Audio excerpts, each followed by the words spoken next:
ওহ, অপূর্ব একজন মানুষ, অসাধারণ একজন মানুষ।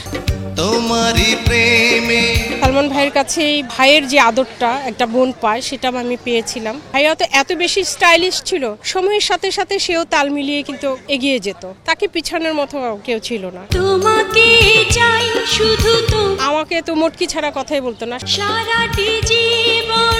না, শুধু একটি কথা বলবো, আমার ভাই সালমান ভাই আমাকে বোন ডেকেছিল। ভালো, সালমান ভাইয়ের কাছে এই ভাইয়ের যে আদরটা একটা বোন পায়, সেটা আমি পেয়েছিলাম। তো ভাইয়াকে অনেক মিস করি, মনে করি যে ভাইয়া এখনও আছে, আমাদের মাঝে আছে। আমি কখনোই মনে করি না ভাইয়া নেই, আমি ফিল করি আছে। আজকেও স্মরণ করছিলাম যে ভাইয়া যদি বেঁচে থাকতো, 29 বছর ভাইয়া মারা গেছে, আজকে ভাইয়াকে দেখতে কেমন লাগতো, এটা বারবার মিস করছিলাম। আমাকে অনেকে বলছিল, নাসরিন আপু তুমি তো দেখতে আগের মতোই আছো। তা আমি না ভাবছিলাম, এই কথাটা যখন বলছিল তখন আমি সালমান ভাইয়ের কথা মনে পড়েছে। আমি আচ্ছা, ভাইয়া তো মরেছে 29 বছর হয়ে গেছে, তো ভাইয়া যদি বেঁচে থাকতো তাহলে ভাইয়াকে আজকে দেখতে কেমন লাগতো, ভাইয়াকে কি আগের মতোই লাগতো নাকি অন্য রকম লাগতো, এটা ভাবছিলাম। না না, এটা একটা ভুল ধারণা, একদমই ভুল ধারণা। কারণ যাকে যেভাবে গ্রহণ করে তার সব কিছুই ভালো লাগে। আর ভাইয়া তো এত বেশি স্টাইলিশ ছিল, সময়ের সাথে সাথে সেও তাল মিলিয়ে কিন্তু এগিয়ে যেত।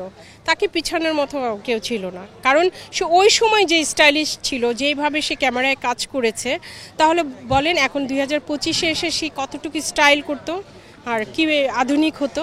কারণ সে যখন ওই সময় আধুনিক, তাহলে এই সময় তো সে তো মানুষ, সে তো আরও আধুনিক হতো। না, স্মৃতি বলতে এই যে দেখো আমার ডান পাশে যেই ফ্লোরে, সেখানে বসা। ভাইয়া যখন প্রথম গাড়িটা কিনে আনলো, আমাকে কুলে করে নিয়ে বসালো, আমি দৌড় দিয়ে পালিয়ে আসলাম লজ্জায়।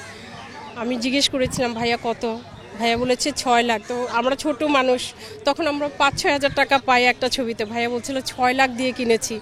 আমি বলছি 6 লাখ, তো সেই কথাটা মনে পড়ে। এই যে কুলে করে নিয়ে বসিয়ে একজন এত বড় হিরো আমাকে জিজ্ঞেস করলো যে বোন গাড়িটা কিনেছি কেমন হয়েছে, এইটা কি কোনোদিন কারো কাছে পাবো?